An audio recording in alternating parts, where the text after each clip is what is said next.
शिक्षक देवकीनंदन चाहते हैं कि अब संसद के भीतर 50 से ज्यादा ऐसे सांसद होने चाहिए जो साधु संत समाज से हों, जो यूपी के मुख्यमंत्री योगी आदित्यनाथ की तरह धर्म भी निभाएं और कर्म भी करें।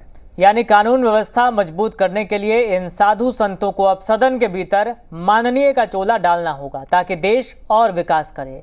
अब इस पर बहस भी शुरू हो गई है। कथावाचक देवकीनंदन ठाकुर के बयान चर्चा का विषय बन गए हैं। ठाकुर देवकीनंदन चाहते हैं कि अब समय आ गया है कि देश के संसद में एक दो नहीं बल्कि 50-55 साधु संत सदन में जाएं। देवकीनंदन यूपी के मुख्यमंत्री योगी आदित्यनाथ का उदाहरण देते हुए बड़ी बात कर रहे हैं।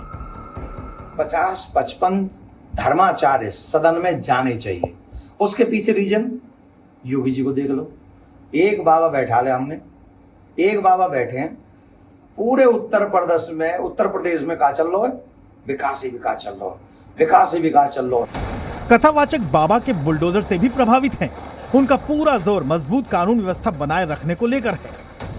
जब कोई ज्यादा उधम कर तो कहा तो बुलडोजर चल रहा है, मतलब धर्म भी और कर्म भी।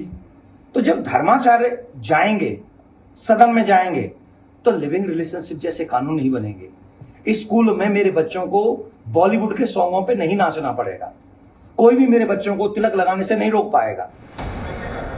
वैसे संसद में कब कौन साधु संत कैसे माननीय बनकर पहुंचेंगे कुछ अभी तय नहीं, लेकिन देवकीनंदन के बयानों के बाद संसद के बाहर बहस जोरदार जरूर छिड़ गई है। 2024 के चुनाव में करीब 6 संत लोकसभा चुनाव के मैदान में उतरे थे, लेकिन 2 ही संत साधु सांसद बन पाए।